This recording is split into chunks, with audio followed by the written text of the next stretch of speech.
여러분들도 뭐 기억하실 테지만 그 미스터 피자 창업주죠. 정우현 전 회장이 일단 징역을 면했고요. 집행유예를 선고받았습니다.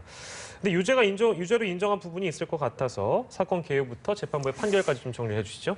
갑질 논란으로 사실 미스터 회장, MP그룹의 회장이 지금 6개월째 구속되어 있다가 집행유예로 풀리게 됐는데요. 가장 먼저 문제가 됐던 것은 횡령 부분이 있었습니다. 친인척 명의로 각종 가족들이 일을 하지 않는데 허위로 급여를 줘서 회사에 손실을 입히는 횡령이 29억 정도 있었다라고 보이고 본인이 운영하는 매장과 관련해서도 배임 행위가 있었다 해서 횡령 배임액만 40억 원이 넘었고요.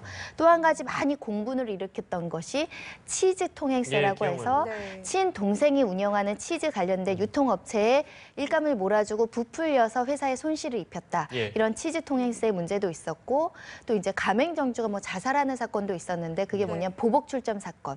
본사의 여러 가지 그 지시나 이런 것들에 반해서 따로 그 피자집을 연 가맹점주에게 여러 가지 방송으로 보복을 해서 사실상 제대로 영업을 못하게 한 거 아니냐 이런 여러 가지 의혹이 제기됐는데요.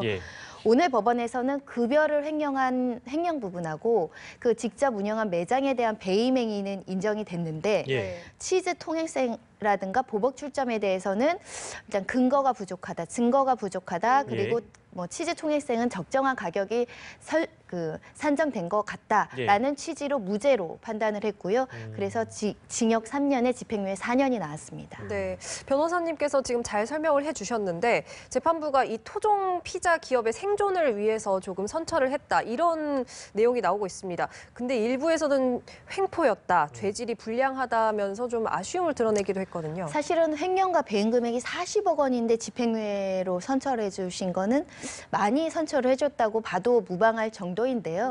근데 그렇게 선처를 한 내용의 근거로 이제 제시한 것을 보니까 오히려 가맹점주들이 다수의 가맹점주들이 MP그룹 회장을 선처를 구하는 탄원서를 제출을 했다. 아무래도 이 그룹이 이렇게 구속이 되다 보니 여러 가지 가맹점주들이 훨씬 더 손해보고 피해를 보는 부분들이 장기화되다 보니 선처를 해달라는 부분이 있고 횡령 배임 피해액도 대부분 회수가 됐다.